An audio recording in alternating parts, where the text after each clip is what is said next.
இன்னைக்கு இருக்கிற முதலமைச்சருக்கு என்ன தெரியுமா அடையாளம்? இந்தியாவில் வேறு எந்த கொம்பனும் செய்யலை. நல்லா கவனிங்க.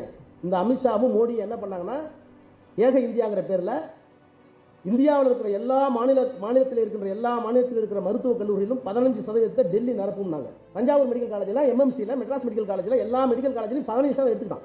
சட்டம் மட்டும் எடுத்துக்கிட்டான். அப்படி 15% போகிற போது நமக்கு குறையுது சீட் 85 ஆயிடுது, 100 சீட் 85 ஆயிடுது. இந்த 85க்கு ரெசர்வேஷன் இருக்கு. பிசிக்கு, எம்பிசிக்கு, வன்னியருக்கு, நாடாருக்கு, முதலியாருக்கு, முக்குளத்தோருக்கு, கவுண்டருக்கு, எல்லாத்துக்கும் இருக்கு. பறையருக்கு, பல்லருக்கு, அறிஞருக்கு இருக்கு. மீதி 15 எடுத்துக்கிட்டான் பாரு. அதுக்கு ரிசர்வேஷன் இல்லை. அதுக்கு நேரம் அவாலே வந்துடுவான். தமிழ்நாட்டில் மட்டும் கிட்டத்தட்ட 60 காலேஜ் 70 காலேஜ் இருக்குன்னு நினைக்கிறேன்.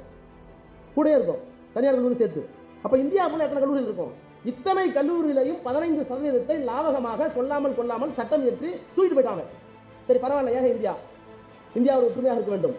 ஆனால் அந்த 15%க்குள் தாழ்த்தப்பட்டவனுக்கும் பிற்படுத்தப்பட்டவனுக்கும் பெண்களுக்கும் இடஒதுக்கீடு உண்டான எவனாய் சிந்திச்சானா? சிந்திக்கல.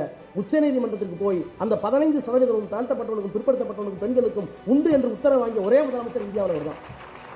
மாறுதல் நடந்துகிட்டே இருக்கிறது மட்டும் இல்லை, அந்த மாறுதலை கொண்டு வந்து கொண்டிருக்கிற ஒரே இயக்கம் இந்தியாவில் முத்துவேல், கருணாநிதி, ஸ்டாலின் இந்த மனிதனும் அவருக்கு முன்னால் இருக்க திமுக.